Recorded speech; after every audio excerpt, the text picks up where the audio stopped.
My name is Sue Whitmore. I'm a volunteer at Amazing Grace Food Pantry in Middletown. I've been here for 7 years.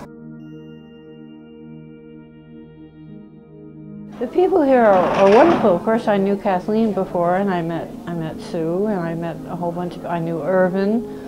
And every time I come, I get a different volunteer. Pleasantly surprised by the amount and variety of things that we had. Patience is a very important aspect to the whole deal.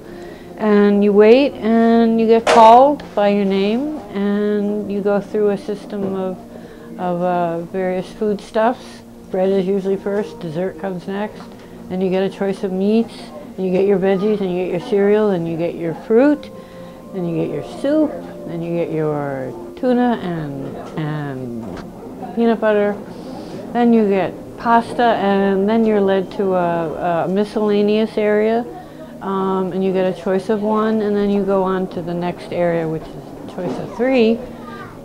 Which is tough to cut down because there's real sweets, really good sweets. And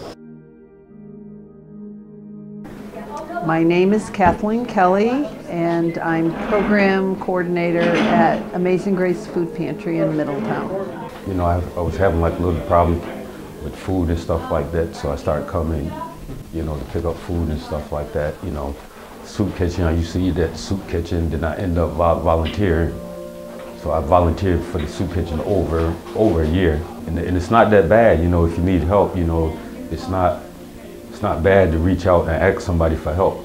You know, because I had a problem with that. You know, my ego got in the way, but I wasn't getting nowhere with my ego in the way, so I started asking for help. Most people are incredibly gracious and happy. Sometimes some people who come for the first time even get a little teary because they have no idea they're going to get this much.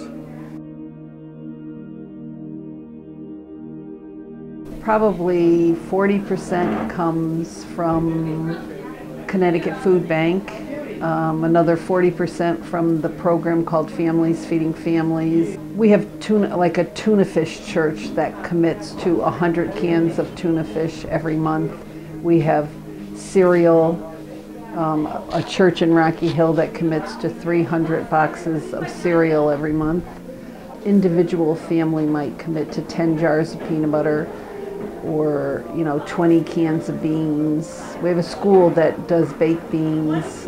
I mean, it's nice for people that do donations and stuff like that, because if I was able to do a donation and stuff like that for the homeless or soup kitchens and stuff like that, I would do it, you know, because everybody need help, you know, can't do it by yourself all the time.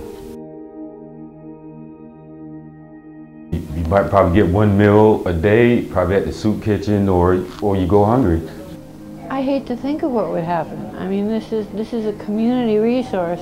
It's a blessed and beloved resource.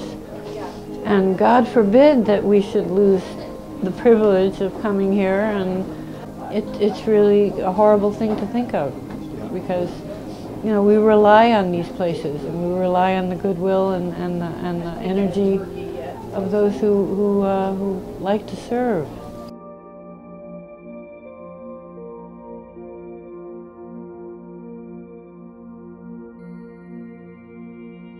Just, if you have any sense of embarrassment about coming, do not, because you're absolutely welcome. And if you're fighting with yourself or feeling shame, just reach out.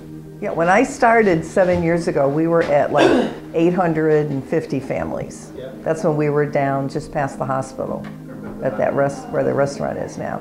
And now we're up to a maximum of 1,200. We don't hit that every month, but that's a lot of growth in 7 years. It's usually about 1,000 families a month. Some months it's over, sometimes it's a little under, but 1,000 families. And that speaks to how much people need us. Yeah, it's a basic, everybody should be able to have food and shelter, and this is very basic. I mean, food and shelter, it doesn't get any more basic than that. Whoever do give, it's a blessing. It kind of make you feel happy, or you know, at least you're giving back. You know, if you're more wealthy and you're trying to give back, you know, I think that's a great thing. You know, you got to make it better. I mean, you can't make it better if you keep feeling sorry about yourself. You're the only one who can do something about it.